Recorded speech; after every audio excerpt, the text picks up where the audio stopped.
안녕하세요. 코멘트의 오디입니다.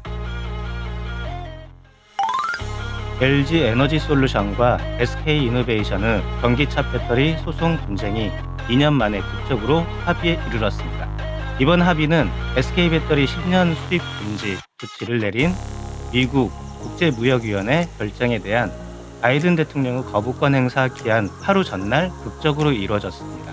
이날 합의로 SK는 LG의 현금 1조 원, 로열티 1조 원 등 총액 2조 원의 배상금을 지급하기로 했으며 10년간 추가 쟁송을 하지 않는 조건도 달렸습니다. 이로써 미국 조지아주에 배터리 공장을 짓고 있는 SK는 당분간 미국 배터리 사업을 안심하고 정상적으로 진행할 수 있게 되었습니다. 미국 전기차 산업을 적극 지지해온 바이든 행정부와 우리 정부가 물밑에서 중재 노력이 있었던 것으로 알려집니다. 바이든 행정부는 트럼프가 탈퇴한 파리 기후협약에 재가입하고 미국의 친환경 전기차 산업을 적극적으로 지지해오고 있습니다.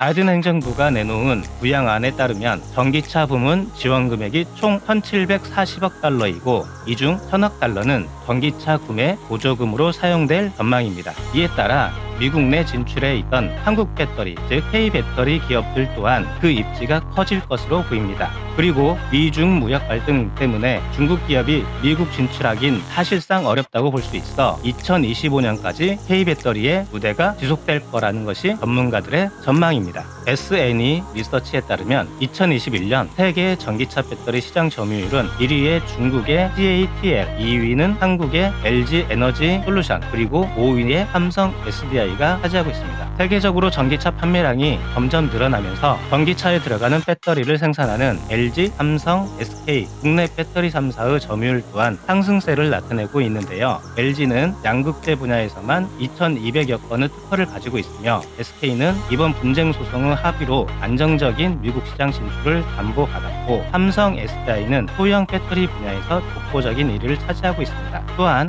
3사는 기존 리튬이온 전지가 아닌 차세대 기술인 전고체 배터리 개발에 속도를 내고 있으며 글로벌 배터리 시장을 앞서가기 위해 노력하고 있습니다. 우선 전기차 배터리의 종류별 특징을 간단히 살펴보겠습니다. 파우치형 배터리는 에너지 밀도가 높고 공간 활용도 우수하지만 생산 원가가 높아 비싸다는 단점이 있습니다. 흔히 우리가 사용하는 핸드폰 보조 배터리, 핸드폰과 타블릿의 내부에 사용되는 전지가 이에 해당됩니다. 각형 배터리, 뛰어난 내구성으로 충격에 강하지만 무게가 많이 나가 전기차 주행거리가 짧아지는 단점이 있습니다. 중국 CATL과 손잡은 폭스바겐의 주력 모델이 이에 해당합니다. 원통형 배터리, 우리가 흔히 사용하는 건전지로 값이 싸고 수급이 안정적이지만 수명이 짧다는 단점이 있습니다. 테슬라의 주력 모델이 이에 해당합니다. 이에 반해 한국 기업들의 찬물을 끼얹는 소식들도 있는데요. 테슬라는 2020년 9월 23일 테슬라의 배터리데이 행사에서 배터리 생산 비용을 혁신적으로 줄여나가 전기차 가격을 25,000달러로 낮추겠다는 포부를 밝혔습니다. 하지만 행사 이후 차세대 혁신 기술이 없다는 이유로 주가가 10%가량 폭락하였습니다. 폭스바겐은 2021년 3월 15일 파워데이 행사에서 한국 배터리 업계의 주력 모델인 파우치형이 아닌 각형 형태의 제품으로 전환을 공식화하였고 폭스바겐의 큰손인 중국 업체 CATL과 손을 잡았습니다. 그리고 2030년까지 유럽 내 자체 공장을 6개 증설하여 배터리의 자체 생산 비중을 늘려나갈 계획을 밝혔습니다. 주요 기업들이 2030년을 목표로 자체 생산을 계획하고 있지만 아직 기술력과 인프라가 턱없이 부족한 상황에서 이미 세계 최고 수준의 기술을 보유하고 있는 K배터리는 세계 기업들에게 가장 중요한 파트너로 부상하게 되었습니다.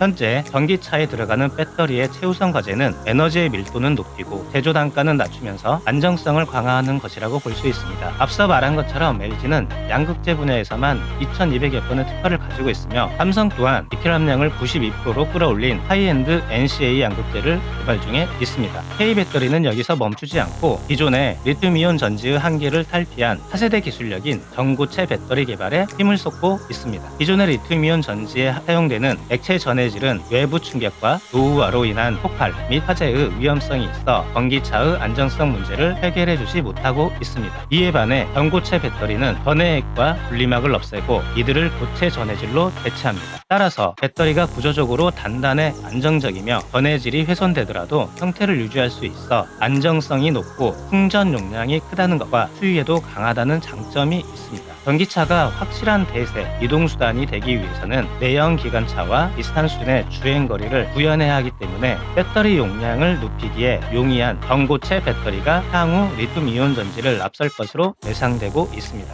일본은 토요타를 중심으로 전고체 배터리 개발에 속도를 내고 있는 상황입니다. 일본에서는 2019년 파나소닉과 합작사를 설립하여 전고체 전지를 합병한 전기차를 개발하기 시작하였습니다. 본래 2020년 8월에 예정되어 있던 도쿄올림픽에서 선수촌 내를 운행하는 자율주행 버스 이 팔레트에 탑재할 예정이었으나 코로나19로 올림픽이 연기되면서 공개 일정이 계속 지연되고 있는 상황입니다. 한편 국내에서는 삼성 SDI, LG화학, 현대 기아 자동차 등이 전고체 배터리 개발에 힘쏟고 있으며 그에 따른 전고체 배터리 관련 투자가 삼성 SDI는 50건, 현대 자동차에서는 48건, LG화학 25건, RIST는 16건을 소유하고 있습니다. 글로벌 기업들의 독자적 행보 속에서도 K배터리의 기술력은 점차 발전하고 있으며 차세대 기술력을 집중한 K배터리의 전망은 한층 밝아 보입니다. 지금까지 코멘트의 모디였습니다. 구독, 좋아요, 알람 설정은 모디에게 큰 힘이 됩니다.